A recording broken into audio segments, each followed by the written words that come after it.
Hi all, this is the Battlestar Galactica mod that I promised at the end of the Star Trek videos. I'm doing this while hiding under the desk because apparently this mod has had numerous cease and desists from the original company that made Battlestar Galactica. So this video might not last long online, but we'll see. We'll see how it goes. This is really good. I mean, I've had a few people asking me like what game I'm actually playing because they've never heard of Nexus before. So a bit of a plug for Nexus first. It's a really old game. I mean, its graphics I think are pretty good. I mean, I think they're brilliant in fact still, but it's a really old game that came out a long time ago.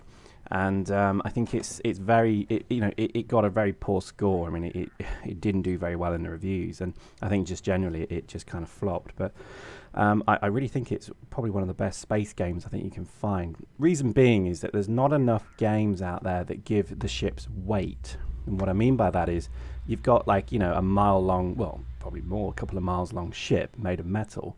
It's all riveted and bolt welded together.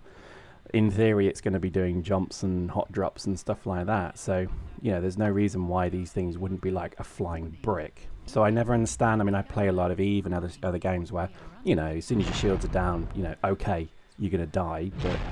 But, ships generally need to be tougher than perhaps they come across in games. So this game, I think, scores massive points because it's more of a kind of tactical battle simulator where the ships have real weight, they're slow, they have, they're cumbersome, they take time to turn, they have turrets and all that good stuff. So I really do love it. And I think that this is why the Battlestar Galactica mod, I think in particular, is such a good one because obviously everybody loves this, the series, and the Galactica took such a beating over time that it's got a nice kind of feel, and this is probably the ideal mod to do it.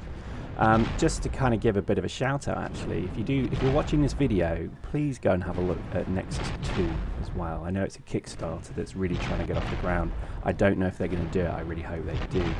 There's some really good footage. If you do a Google for Total Biscuit, there's a really good interview he does with the development team where they look at the footage they've created from Nexus 2 as a pilot, and it just looks incredible. So there aren't enough of these games around. I think there's too much focus on kind of role-playing, turn-based games, which are fine, the 4X style games, and there's a place for them, but I also think there's a place for something like this, which just has really good kind of broadside style shooting, space combat. And this is why I love this mod so much. Hopefully it doesn't get taken down, but as you can see, it's just such a great mod. There's got some Raptors launching here. Let's see if we can get them to the base star and disable some systems. So yeah, effectively this mod is it's a really good mod for Nexus, and it's got a number of missions. This is I think the one of the first missions in orbit around Anchorage. It's that bit where they rearm and restock. And yeah, it's a really fascinating game. There's some really good missions. I may show some more. I think it depends on if I get a cease and desist for having even shown it, but we'll see. As I can say, it's a really good mod. I particularly like the nukes. There we go. And again, just a simple thing. It's just such a good game because you can nuke stuff, and who wouldn't love throwing nukes around in space? So there we go. I'll hopefully bring you some more of this soon.